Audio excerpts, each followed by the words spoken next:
अस्सलाम वालेकुम। आप देख रहे हैं डॉक्टर फ्री लाइफ। आज हमारा टॉपिक फिर से होगा पिंपल्स और एक्ने के बारे में। रोज़ मुझे सवाल मिलते हैं कि चेहरे पे दाग धब्बे भी हैं, पिंपल्स भी हैं और छाइयाँ भी हैं। तो ये सवाल कॉमन है और डेली के बेस पे मुझे मिल रहे होते हैं, इसलिए मैं बार बार इस टॉपिक को कवर करने की कोशिश करता हूँ। तो इस वीडियो को पूरा देखें, आपके काफ़ी सारे सवालों के आज फिर से जवाब आपको मिल जाएंगे इसी वीडियो में। और अगर वीडियो अच्छी लगे तो लाइक कर दें, चैनल को सब्सक्राइब कर दिया करें ताकि इस तरह की मज़ीद वीडियोस भी आपको मिलती रहें, तभी आपके सवालों का जवाब आपको मिल सकेगा। कुछ अगर मैं ज़्यादा मसरूफ़ होता हूँ तो जवाब नहीं भी देता तो उस बात की परेशानी ना लिया करें, सवाल लाजमी पूछ लिया करें। कुछ दिन पहले मैंने एक वीडियो बनाई थी और उसमें मैंने क्लियर किया था कि पिंपल्स को किस तरह से ख़त्म कर सकते हैं, और उसी वीडियो के कमेंट सेक्शन में लोगों ने मुझसे वही सवाल पूछा था कि पिंपल्स हैं, क्या करें। हर कोई सवाल पूछता है तो उसका मकसद ये होता है सवाल पूछने का कि शायद मेरे लिए कुछ अलग होगा, लेकिन ऐसा कुछ नहीं होता। अगर मैं ये वीडियो बना रहा हूँ तो मेरा मकसद ये होगा कि इसमें तमाम लड़के और लड़कियों को मैं कवर करूँ, जो ऑयली स्किन वाले हैं, ड्राई स्किन वाले, कम्बिनेशन स्किन वाले, नॉर्मल स्किन वाले, सारे लड़कों और सारी लड़कियों को मैं कवर करना चाहता हूँ एक ही वीडियो में। लेकिन मुश्किल हो जाता है थोड़ा सा, हर सवाल का जवाब तो आपको नहीं मिल पाता, लेकिन मेरी कोशिश होती है कि ज़्यादा सवालों का जवाब आपको एक ही वीडियो में दे सकूँ। जो कमेंट सेक्शन में मुझे पिछली दफ़ा सवाल मिले थे उसका जवाब इस वीडियो में मिल जाएगा, जो इस वीडियो के नीचे कमेंट सेक्शन में मुझे सवाल मिलेंगे उसका जवाब नेक्स्ट वीडियो में आपको मिल जाएगा। प्रॉब्लम्स कई तरह की होती हैं और पिंपल्स की प्रॉब्लम दो तरह की होती हैं। सबसे पहली प्रॉब्लम होती है हमें प्रोडक्ट की वजह से, जो हमारी स्किन के ऊपर हम अप्लाई करते हैं, क्रीम्स, फेस वॉश, सोप और मॉइस्चराइज़र वगैरह और मेकअप वगैरह लड़कियां जो यूज़ करती हैं आम रूटीन में, जिनमें बेस भी आ जाती है, फाउंडेशन जिसको हम कहते हैं, और उसके अलावा मेकअप में काफ़ी सारी आइटम्स होती हैं। उनके नाम मुझे एग्जैक्टली नहीं याद, क्योंकि मैं मेकअप यूज़ ना करता हूँ ना करवाता हूँ किसी को, तो मुझे उनके नाम याद नहीं रहते। लेकिन मेकअप की वजह से भी आपको काफ़ी सारे मसाइल सामने आते हैं देखने को। उसके अलावा दूसरी प्रॉब्लम होती है आपकी इंटरनल, मतलब आपकी डाइट की वजह से या आपके अंदर किसी चीज़ की ख़राबी की वजह से। हम दोनों चीज़ों को एक एक करके कवर करेंगे। सबसे पहले हम बात करते हैं प्रोडक्ट की, कि हमें स्किन के ऊपर जो लगाने वाली प्रोडक्ट मिलती हैं, जिनमें हमें फेस वॉश है, मॉइस्चराइज़र, सोप वगैरह मिलते हैं, उनके बारे में थोड़ी सी बात करते हैं। सबसे ज़्यादा जो सवाल पूछते हैं लोग, जब मैं उनसे थोड़ी सी बातचीत करता हूँ मुझे थोड़ा सा आइडिया हो जाता है कि लोगों को एक्चुअली प्रॉब्लम क्या है। तो हम जो पहले नंबर पे बात कर रहे हैं, पहले जो टॉपिक कवर कर रहे हैं वो है प्रोडक्ट के हवाले से, तो उसके बारे में मैं आपको बता देता हूँ। उसके अलावा जो साबुन की बात है, सोप अगर आप किसी भी कंपनी का इस्तेमाल कर रहे हैं तो पिंपल्स आपको डेफिनेटली होंगे, अगर आपको पिंपल्स की प्रॉब्लम आ रही है तो। कुछ लोग ऐसे होते हैं जिनकी स्किन जो है वो थोड़ी सी ज़िद्दी किस्म की होती है, वो लोग 100 में से 2-3 होते हैं। हर किसी को ये नेमत नहीं मिली होती कि वो साबुन भी इस्तेमाल करे और एक्नी पिंपल्स वगैरह भी ना हो। तो अगर आप उन लोगों में से हैं जिनकी स्किन एक्नी प्रोन है, जो कोई भी छोटी मोटी इधर उधर की प्रोडक्ट यूज़ करते हैं तो एक्नी वगैरह हो जाते हैं, तो आपको ख्याल रखना पड़ेगा, साबुन आपको छोड़ना पड़ेगा। कोई भी अगर आप इस्तेमाल कर रहे हैं वो छोड़ दें। क्रीम के बारे में मैंने अपनी तकरीबन 15 से 20 वीडियो में एक्सप्लेन कर दिया था पहले भी, लेकिन फिर से बता रहा हूँ। क्रीम अगर आप कोई इस्तेमाल कर रहे हैं और आपको पिंपल्स की प्रॉब्लम आ रही है तो क्रीम को छोड़ के एक दफ़ा ट्राई करें। ये ना करें कि आप उस क्रीम की डोज़ बढ़ा दें कि पता नहीं थोड़ी डोज़ में अप्लाई कर रहा हूँ तो पिंपल्स आ रहे हैं, ऐसा नहीं है। तो जिस तरह से मैंने आपको बताया कि फेस वॉश की अगर प्रॉब्लम आ रही है तो वो भी एक दफ़ा आप छोड़ दें, सादे पानी से चेहरा धो के एक हफ़्ता ट्राई करें। हो सकता है कि आपकी पिंपल की वजह आपकी यूज़ करने वाली कोई ना कोई प्रोडक्ट हो। इन सब प्रोडक्ट के अलावा भी एक प्रॉब्लम ऐसी है जिस पे हम ज़्यादा गौर नहीं करते। अमूमन लड़कों के चेहरे के ऊपर जो बाल होते हैं उनको रेज़ करने के लिए ब्लेड का इस्तेमाल किया जाता है, मतलब सेफ्टी का इस्तेमाल करते हैं लोग।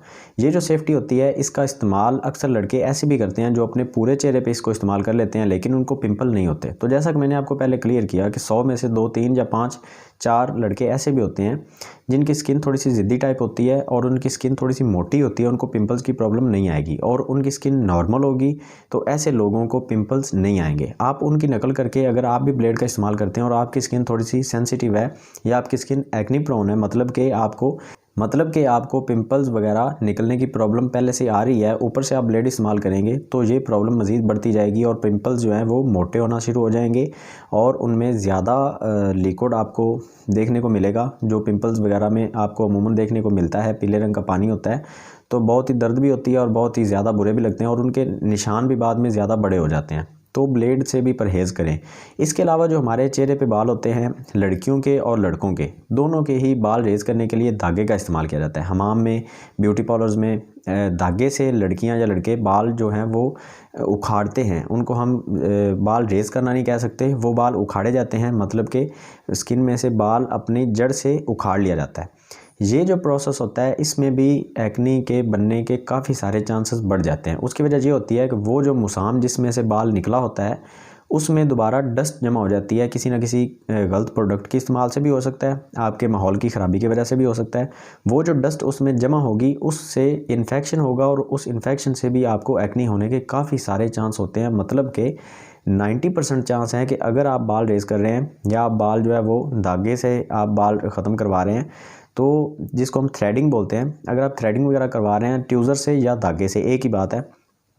तीसरे नंबर पे एक और चीज़ भी आ जाती है, वैक्स। आजकल ये मार्केट में बहुत इन है चीज़, वैक्सिंग लोग करवा रहे हैं अपने चेहरे पे भी, और अपने आईब्रो को सेट करवाने के लिए अपने चेहरे पे जो फालतू बाल हैं, मेरे भी काफ़ी सारे हैं, तो इन बालों को ख़त्म करवाने के लिए लोग जो वैक्सिंग करवाते हैं या थ्रेडिंग करवाते हैं ट्यूज़र से या धागे से, ये सारी एक ही चीज़ है कि बाल जड़ से उखाड़ लिया जाता है और दोबारा से उस मुसाम में, उस पोर में, ये जो हमारे स्किन के ऊपर जो पोर्स होते हैं जिनमें बाल होते हैं, अगर वो आप पोर को खाली कर देंगे तो उसमें दोबारा डस्ट जमा होगी, जिसकी वजह से आपको एक्नी होने के 90% चांस बढ़ जाते हैं।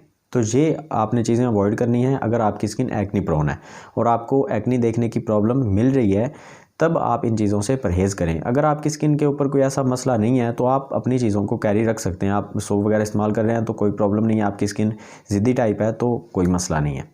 अब इन चीज़ों से हट के हम चलते हैं इंटरनल प्रॉब्लम की तरफ। इंटरनल प्रॉब्लम में सबसे ज़्यादा जो गलती बड़ी है वो पानी का इस्तेमाल ना करना है। आपने देखा होगा जिनको एक्नी की प्रॉब्लम होती है वो गर्मियों में थोड़ी सी कम हो जाती है। उसकी वजह ये होती है कि गर्मियों में पानी का इस्तेमाल थोड़ा सा ज़्यादा हो जाता है। ये एक दलील है और ये एक सबूत है आपके लिए कि पानी का इस्तेमाल आपकी स्किन को क्लियर कर देता है और आपकी स्किन को मॉइस्चराइज़ कर देता है, जिसकी वजह से आपको एक्नी की प्रॉब्लम देखने को कम मिलती है। तो दूसरे नंबर पे जो चीज़ आ जाती है वो हमारी गलत डाइट होती है। उसमें कोल्ड ड्रिंक्स भी शामिल हैं और आपके तिक्के, कबाब, पिज़्ज़ा वगैरह सारी चीज़ें शामिल हैं। और इन सब से हट के जो हम बेकरी की जो चीज़ें इस्तेमाल करते हैं, जिनमें हम कुछ ऐसी चीज़ें खा जाते हैं जिनमें मीठा थोड़ा सा ज़्यादा होता है, तो वो चीज़ें हमारे ब्लड को थोड़ा सा ज़्यादा गाढ़ा कर देती हैं, हमारे खून को ज़्यादा गाढ़ा कर देती हैं। तो उन चीज़ों की वजह से भी आपको पिंपल्स की प्रॉब्लम देखने को मिलती है। जितना आपका खून ज़्यादा गाढ़ा होगा उतना आपका खून ज़्यादा ख़राब होगा। तो खून को जितना ज़्यादा आप पतला कर सकेंगे उतना आपके चेहरे पे रौनक ज़्यादा होगी, ग्लो होगी, फेयरनेस आपके चेहरे पे आएगी। और खून के साफ़ होने से और खून के पतला होने से ही आपके चेहरे के ऊपर ग्लो और फेयरनेस आ सकती है। इनके अलावा कोई ऐसा तरीका नहीं है कि आप अपने खून को ख़राब भी रखें और आप अपने चेहरे को साफ़ भी रखें। ये दोनों चीज़ें एक साथ नामुमकिन हैं। ऐसा कोई रूल अल्लाह ताला ने बनाया नहीं है, तो इस पे हम काम कर भी नहीं सकते। अब हम एक ऐसी चीज़ के बारे में बात करेंगे जो शायद आपने कभी गौर नहीं किया होगा।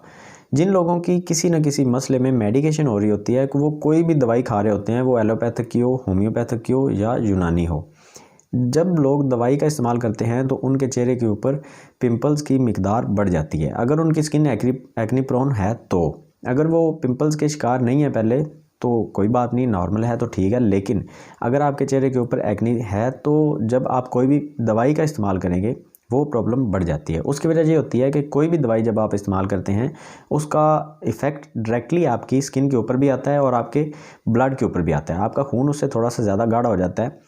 तो इन चीज़ों का ख्याल रखें। अगर आप कोई दवाई इस्तेमाल कर रहे हैं तो पानी का इस्तेमाल अपना जितना आप डेली रूटीन में कर रहे हैं, अगर आप 2 लीटर पी रहे हैं तो उसको 4 लीटर करें। अगर आप 3 लीटर पी रहे हैं तो उसको 6 लीटर करें।